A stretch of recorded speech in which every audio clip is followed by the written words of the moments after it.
अनंत है यज्ञ की महिमा। वैदिक संस्कृति में यज्ञ को मूल माना गया है। दैनिक यज्ञ किए जाने से वातावरण शुद्ध होता है। किंतु आधुनिक युग में जिस प्रकार वायु प्रदूषण बढ़ रहा है और वही यज्ञ किए जाने की प्रवृत्ति कम होती जा रही है, इससे कोरोना जैसी महामारी त्रासदी के रूप में फैल रही है। हमारा स्वास्थ्य मुख्य रूप से जिन चार स्तंभों पर टिका हुआ है वे हैं आहार, निद्रा, ब्रह्मचर्य और व्यायाम। कोरोना जैसी महामारी के दौर में जहां प्राणवायु यानी ऑक्सीजन को लेकर मारामारी है और लोग बगैर ऑक्सीजन के दम तोड़ रहे हैं, ऐसे में हमें समझ जाना चाहिए कि वातावरण वाकई प्रदूषित हो चुका है और जिसे दैनिक यज्ञ किए जाने से शुद्ध किया जा सकता है। वास्तव में यदि वेदों की बातों को जीवन में उतार लिया जाए तो पूरी मानव जाति का कल्याण हो सकता है। इस कोरोना जैसी महामारी में वेद की बात सटीक बैठती है।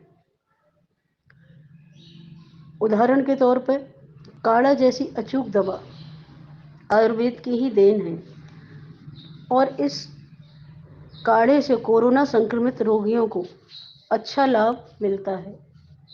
यदि आप मुलैठी, दालचीनी, अदरक, काली मिर्च, लौंग, तुलसी के पत्ते, लहसुन, नींबू, सौंफ, अजवाइन और हल्दी को मिलाकर काढ़ा बनाएं और सेवन करें तो न केवल कोरोना छूमंतर हो जाएगा बल्कि कई तरह के दूसरे रोग भी दूर भाग जाएंगे।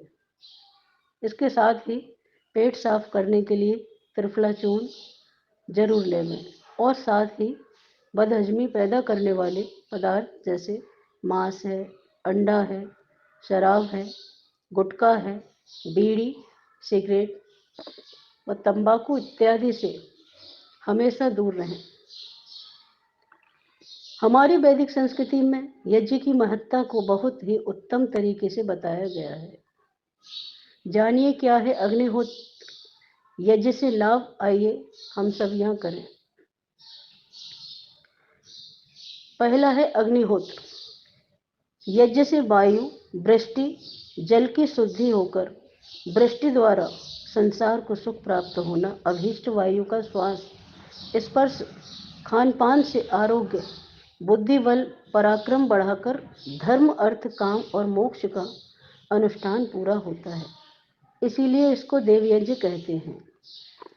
दूसरा है दुर्गंध युक्त वायु और जल से रोग से प्राणियों को दुख और सुगंधित वायु तथा जल से आरोग्य और रोग के नष्ट होने से सुख प्राप्त होता है। तीसरा है जब तक इस होम को करने का प्रचार रहा तब तक आर्यावर्त देश रोगों से रहित रहा और सुखों से पूरित था। अब भी हम प्रचार तो वैसा ही कर रहे हैं। सुवृष्टि और वायु शुद्धि होम हवन यज्ञ से ही होती है, इसलिए होम करना चाहिए।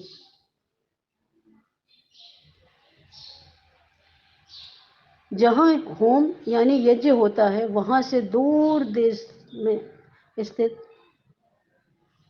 पुरुष की नासिका से सुगंध ग्रहण होता है। वैसे ही सुगंधि का भी इतने ही से समझ लो कि अग्नि में जला हुआ पदार्थ सूक्ष्म होके फैलकर वायु में साथ दूर देश में जाकर दुर्गंध की निवृत्ति करता है।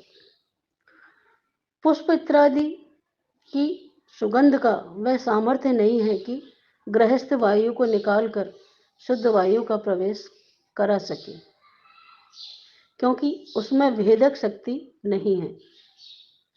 सुगंधादि युक्त 4 प्रकार के द्रव्यों को अच्छी प्रकार संस्कार करके अग्नि में होम करने से जगत का अत्यंत उपकार होता है। जो यज्ञ को छोड़ता है ईश्वर उसे भी दुख के लिए छोड़ देता है। जो ईश्वर की आज्ञा का पालता है वह सुखों से युक्त होता है। जो ईश्वर की आज्ञा को छोड़ता है वह राक्षस हो जाता है।